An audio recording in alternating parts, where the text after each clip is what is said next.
आवश्यकता आविष्कार की जननी होती है, यह कहावत कंप्यूटर के आविष्कार पर सटीक बैठता है। हेलो दोस्तों, मैं महान दुबे। आज मैं आपको कंप्यूटर की गाथा सुनाने जा रहा हूँ और उसे पढ़ने जा रहा हूँ। आप लोग सुन सकते हैं और गौर कर सकते हैं कि कंप्यूटर क्या है, कैसे है। तो कंप्यूटर का इतिहास पढ़ने जा रहे हैं।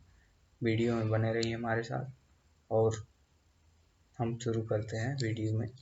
आइए। कंप्यूटर की खोज और उसके सुधार का इतिहास 2500 वर्ष से भी पुराना है, लेकिन कंप्यूटर के आविष्कार ने आज पूरी दुनिया को बदल कर रख दिया है। आज हर कोई कंप्यूटर के बारे में जानना और समझना चाहता है। आधुनिक समय में एक से बढ़कर एक हाईटेक कंप्यूटर इस्तेमाल किए जा रहे हैं। यह कहना भी बिल्कुल गलत नहीं होगा कि कंप्यूटर मानव जीवन का सबसे बड़ा आविष्कार है। आज विश्व के हर एक क्षेत्र में कंप्यूटर का इस्तेमाल किया जा रहा है। फिल्म निर्माण, यातायात, अंतरिक्ष, व्यापार इत्यादि जैसे कई क्षेत्रों में कंप्यूटर का उपयोग किया जा रहा है। मनुष्य द्वारा एक तीव्र व सटीक गणना करने वाली डिवाइस की निरंतर मांग व खोज ने ही कंप्यूटर का आविष्कार कर दिया, जिसके लिए कंप्यूटर का इतिहास और उसके बारे में विस्तृत रूप से जान लेते हैं। और हम आगे चलते हैं, कंप्यूटर का इतिहास पढ़ते हैं और फिर आप लोग सुनिए कंप्यूटर का इतिहास। कंप्यूटर का नाम सुनते ही अक्सर हमारे मन में यह सवाल आता है कि कंप्यूटर का आविष्कार किसने और क्या सोचकर कर दिया। तो चलिए कंप्यूटर के इतिहास एवं विकास को समझने की कोशिश करते हैं। एबेकस एबेकस सर्वप्रथम एक बेसिक डिवाइस का आविष्कार गणना करने के लिए लगभग 600 ईसा पूर्व चीन में हुआ था। एबेकस को सौरभ के नाम से भी जाना जाता है। इस डिवाइस की मदद से बिना कॉपी पेन या कैलकुलेटर के गणितीय क्रियाओं को सरलता से हल किया जा सकता है।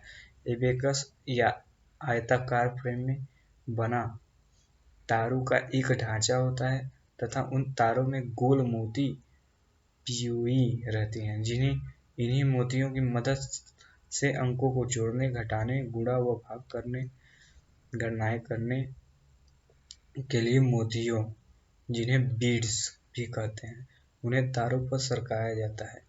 जॉन नेपियर बोन्स मतलब जॉन नेपियर की हड्डी, इस यंत्र का आविष्कार 17वीं शताब्दी के प्रारंभ में किया गया था। नेपियर बोन्स हड्डियों, हाथी के दांत या धातु से बनी छड़ें होती हैं, जिनके ऊपर नंबर लिखे होते हैं। इस यंत्र को कार्डबोर्ड मल्टीप्लिकेशन कैलकुलेटर भी कहा जाता है। यह एक मैकेनिकल गणना करने वाली यंत्र है। इसका इस्तेमाल अंकों को गुणा और भाग करने के लिए होता है। नेपियर बांस में अंकों को गुणन करने की बजाय अंकों को जोड़ की सहायता से गुणा किया जाता है। जॉन नेपियर एक महान मैथमेटिशियन और फिजिशियन थे। उन्हें गुणा भाग करने के लिए इस यंत्र में 9 अलग अलग तरह की अंक चिन्हित हड्डियों का इस्तेमाल किया। इसलिए यह गणना यंत्र नेपियर बोन्स के नाम से जाना जाता है। इस यंत्र का उपयोग केवल गुणा या भाग करने के लिए किया जाता है।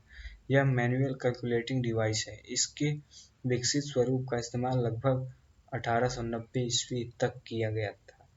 और पास्कलाइन के बारे में चलिए जानते हैं। सन 1942 में फ्रांस के मैथमेटिशियन ब्लेज पास्कल ने एक यांत्रिक गणना करने का यंत्र बनाया था, जिसे एडी मशीन कहा गया। यह मशीन सिर्फ जोड़ने व घटाने की गणना करता है। यह मशीन घड़ी और ओडोमीटर के सिद्धांत पर कार्य करता है। पास्कल द्वारा बनाई गई इस युक्ति को पास्कलाइन कहा गया। यह सबसे पहला मशीन कैलकुलेटिंग मशीन था।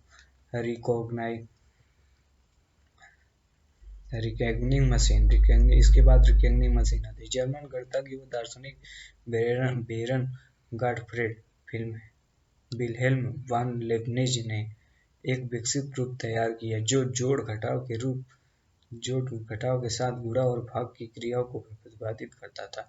इस विकसित यंत्र को रिकॉग्निंग मशीन कहा गया। और इसके बाद आता है जैकार्ड का लूम फ्रांस के एक बुनकर जोसेफ जैकार्ड ने कपड़े बुनने के एक ऐसे लूम का आविष्कार किया था, जो कपड़ों की डिजाइन का पैटर्न स्वयं ही तैयार कर देता था, जिसका नियंत्रण कार्डबोर्ड के छिद्र युक्त पंच कार्डों द्वारा किया जाता था। जेकार्ड ने इस लूम ने कंप्यूटर के विकास में बहुत ही महत्वपूर्ण योगदान दिया। इससे विचारधाराएं निकलकर सामने आई। इसके विचारधाराएं दो प्रकार की थी। शून्य को पंच कार्ड पर अंकित किया जा सकता है, दूसरा पंच कार्ड पर संग्रहित सूचना को निर्देशों का समूह माना जाता है जो प्रोग्राम के रूप में कार्य करता है। डिफरेंस इंजन इसके बाद आया। 19वीं सेंचुरी के प्रारंभ में कैम्ब्रिज विश्वविद्यालय के गणित के प्रोफेसर चार्ल्स बैबेज ने सन 1822 ईस्वी में पास्कल से प्रेरणा लेकर डिफरेंस इंजन नामक एक गणना करने वाली एक यांत्रिक मशीन विकसित की ताकि विश्वसनीय रिजल्ट प्राप्त की जा सके। चार्ल्स बैबेज सन 1842 ईस्वी में चार्ल्स बैबेज ने एक शक्तिशाली मशीन को रूपरेखा तैयार की जिसका नाम एनालिटिकल इंजन रखा। यह मशीन पूर्णतः स्वचालित था तथा मैथमेटिक्स से आधारभूत क्रियाएं सक्सेसफुल क्रियान्वित कर सकता था। इस यंत्र की स्पीड 60 गणनाएं प्रति मिनट तक थी। यह यंत्र पंच कार्डों पर संग्रहित निर्देशों के समूह द्वारा निर्देशित होकर कार्य करती थी तथा इसमें निर्देशों को संग्रहित करने की क्षमता थी।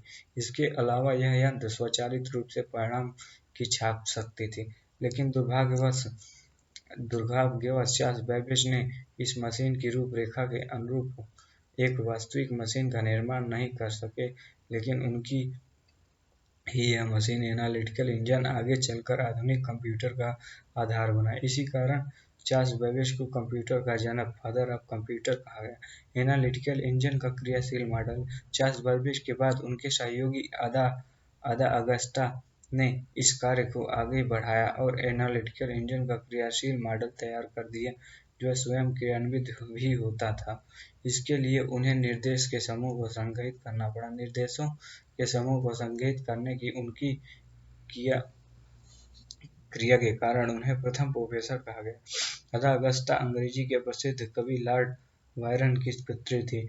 कीबोर्ड मशीन मतलब कुंजी पटल यंत्र। सन 1980 के आसपास संयुक्त राष्ट्र अमेरिका में कीबोर्ड मशीन का विकास हुआ। इसमें आंकड़ों और निर्देशों को देने के लिए कीबोर्ड का प्रयोग किया जाना था। आज भी कीबोर्ड का इस्तेमाल अत्यधिक प्रभावी रूप से हो रहा है। हेनरिच सेंसस टेबुलेटर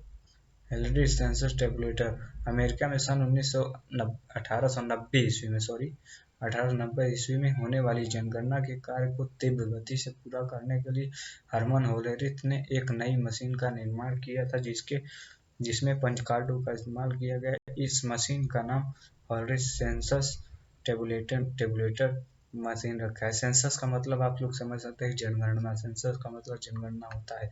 होलेरिथ के इस मशीन की मदद से जनगणना का कार्य मात्र 3 वर्षों में पूरा हो गया, जबकि सन 1880 ईस्वी में जनगणना का कार्य 7 वर्षों में पूरा हुआ था। उसके बाद सन 1896 ईस्वी में हरमन होलेरिथ ने टेबुलेटिंग मशीन कंपनी बनाई। आगे चलकर इस कंपनी का नाम बदलकर कंप्यूटर टेबुलेटिंग रिकॉर्डिंग मशीन कहा गया, जिसे CTRC के नाम से भी जाना जाता है। पुनः सन 1924 में इस कंपनी का नाम बदलकर IBM इंटरनेशनल बिजनेस मशीन रखा गया। सन 1924 में इसी कंपनी को, जो computer tabulating recording machine company थी, उसी को बदल करके IBM इंटरनेशनल बिजनेस मशीन रख दिया गया, जो आज पूरे विश्व में कंप्यूटर मैन्युफैक्चरिंग निर्माण करने वाली सबसे बड़ी कंपनी मानी जाती है। IBM आज के ज़माने में भी सबसे बड़ी कंप्यूटर मेकिंग मशीन है। तो आगे बढ़ते हैं, चलिए। प्रारंभ के कुछ प्रसिद्ध कंप्यूटरों के नाम। फर्स्ट में थे मार्क 1 कंप्यूटर 1937 से 1942। हार्वर्ड विश्वविद्यालय के डॉक्टर हार्वर्ड ए आइकन ने IBM के साथ मिलकर एक स्वचालित गणना करने वाली मशीन को विकसित किया, जिसका आधिकारिक नाम ऑटोमेटिक सीक्वेंस कंट्रोल्ड कैलकुलेटर रखा गया, लेकिन आगे चलकर इसका नाम मार्क 1 हो गया। यह विश्व का पहला विद्युत यांत्रिक कंप्यूटर था, क्योंकि इसमें विद्युतीय व यांत्रिक दोनों ही प्रकार के उपकरण लगे थे। यह कंप्यूटर आकार में अत्यधिक बड़ा और बनावट में काफी जटिल था। साथ ही यह लगभग 50 फुट लंबा और 8 फुट ऊंची भी थी। मार्क 1 कंप्यूटर में लगभग 3000 से भी ज्यादा विद्युत स्विच लगे थे, जिसकी मदद से जोड़, घटाव, गुणा, भाग इत्यादि की क्रियाएं संपूर्ण होती थी। First electronic computer ABC. भौतिकी एवं गणित के प्रोफेसर डॉक्टर जॉन इटानासाफ ने अपने सहयोगी क्लिफार्ड वेरी के साथ मिलकर प्रथम इलेक्ट्रॉनिक कंप्यूटर बनाया, एबीसी जिसे कहा गया, अर्थात एबीसी अटेंडेंस ऑफ बेरी कंप्यूटर रखा गया, जिसको इस कंप्यूटर का उपयोग एक साथ अनेक समीकरण का समाधान करने के लिए किया गया। इसके बाद आता है ENIAC, मतलब एनआईसी कंप्यूटर का पूरा नाम electronic numerical integrator and calculator है। इस कंप्यूटर का निर्माण सन 1940 में संयुक्त राष्ट्र अमेरिका की सेना के प्रयोग के लिए किया गया था। यह एक विशाल कंप्यूटर था, इसमें 18,000 वैक्यूम ट्यूब्स का इस्तेमाल किया गया था और इस कंप्यूटर का इस्तेमाल संयुक्त राष्ट्र अमेरिका की सेना ने 1955 तक किया। इसके बाद आता है एडसैक, जिसे हम कह सकते हैं। इस कंप्यूटर का पूरा नाम electronic delay storage automatic calculator था। यह सबसे पहला संग्रहित प्रोग्राम कंप्यूटर था, जो यानी कि इस कंप्यूटर पर पहली बार प्रोग्राम को रन किया गया था। दोस्तों, इस समय रात के 1 बज चुके हैं। 1 बजे मैं ये वीडियो बना रहा हूँ और इस वीडियो को आप लोग पूरा सुनिए, देखिए, और अच्छा लगे वीडियो तो चैनल को सब्सक्राइब और लाइक जरूर कीजिए।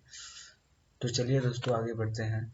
जो एडसैक कंप्यूटर था, इसे सन 1940 में वान न्यूमैन के सिद्धांत के आधार पर प्रोफेसर मोराइस विल्कोक्स, जो की गणित प्रयोगशाला कैम्ब्रिज विश्वविद्यालय में थे, उन्होंने ही इसको विकसित किया था।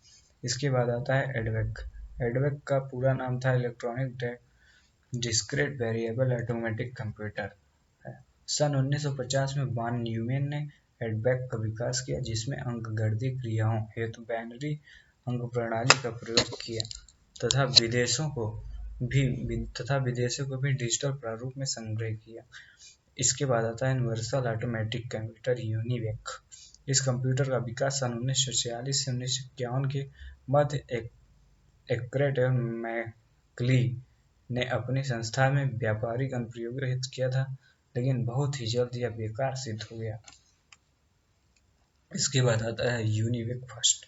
सन 1954 में यूनिवेक में थोड़ा परिवर्तन करके यूनिवेक फर्स्ट नामक कंप्यूटर को विकसित किया गया, जिसका व्यापारिक अनुप्रयोग सप्तम जनरल इलेक्ट्रॉनिक कंपनी ने किया। यह प्रथम व्यापारिक एवं वाणिज्यिक महत्व वाला कंप्यूटर था। इसके बाद आता है IBM 701 एंड IBM 650, मतलब IBM 701 and IBM 650। International business machine IBM company के संस्थापक के छोटे पुत्र थॉमस वाटसन ने इस कंप्यूटर का निर्माण किया। IBM कंपनी ने सर्वप्रथम IBM 701 कंप्यूटर का निर्माण किया। फिर बाद में सन 1955 में IBM 650 कंप्यूटर का विकास हुआ। फर्स्ट मिनी कंप्यूटर का लॉन्च सन 1965 में डिजिटल इक्विपमेंट कॉर्पोरेशन द्वारा प्रथम मिनी कंप्यूटर विकसित किया गया, जिसे DEC मिनी कंप्यूटर की सर्वाधिक उत्पादक संस्था थी। ये छोटे, सस्ते व कम स्थान घेरने वाले कंप्यूटर थे। माइक्रोप्रोसेसर इस समय तक कंप्यूटर की सेंट्रल प्रोसेसिंग यूनिट, एक अत्यधिक सूक्ष्म व पतली पट्टिका के समान रूप में आ चुकी थी, अतः उसे अंग्रेजी शब्द के चिप नाम से संबोधित किया जाने लगा था। माइक्रोप्रोसेसर का इतिहास। सबसे पहला माइक्रोप्रोसेसर चिप इंटेल 4004 सर्वप्रथम सन 1969 में बनाया गया था। इसे बनाने का आर्डर जापानी कंपनी बीजीकॉम ने इंटेल को दिया था, लेकिन यह मात्र कुछ इंस्ट्रक्शन व लिमिटेड डाटा को प्रोसेस करता था। उसके बाद दूसरी पीढ़ी सन 1971 में इंटेल 8008 चिप का विकास हुआ, जो अत्यधिक शक्तिशाली और प्रोसेसर था। इस चिप के कारण ही पर्सनल कंप्यूटर का विकास संभव हो पाया। इसके बाद तीसरी पीढ़ी सन 1978 में इंटेल ने 16 बिट मतलब 8066 प्रोसेसर का विकास किया। इस माइक्रो प्रोसेसर में मिनी कंप्यूटर को 16 बिट प्रोसेसर के साथ प्रदर्शित किया गया। तीसरी पीढ़ी के बाद सन 1990 में इंटेल ने 386 प्रोसेसर जारी किया। यह प्रोसेसर सबसे पहले i386 व्यावसायिक रूप से उपलब्ध 32 बिट माइक्रो प्रोसेसर था। पहली बार एक समय में एक से अधिक प्रोग्राम को रन करना इसी माइक्रो प्रोसेसर ने संभव किया था। नोट प्रोसेसर की शक्ति 6SZ गीगाहर्ट्ज। नोट प्रोसेसर की शक्ति गीगाहर्ट्ज पर डिपेंड करती थी। जितना ज़्यादा गीगाहर्ट्ज होगा प्रोसेसर उतनी ही तेज़ी से गणना करेगा। दोस्तों ठंड बहुत तेज है, तो इसके बाद चलते हैं पर्सनल कंप्यूटर को बारे में पढ़ते हैं। सबसे पहला पर्सनल कंप्यूटर सन 1974 में डेवलप किया गया था, लेकिन सन 1977 में पहला व सफल माइक्रो कंप्यूटर पीसी विकसित हुआ। इस कंप्यूटर को डेवलप करने का श्रेय युवा तकनीशियन स्टेव वोजनाइक को जाता है। उन्होंने इस कंप्यूटर का नाम एप्पल 1 दिया।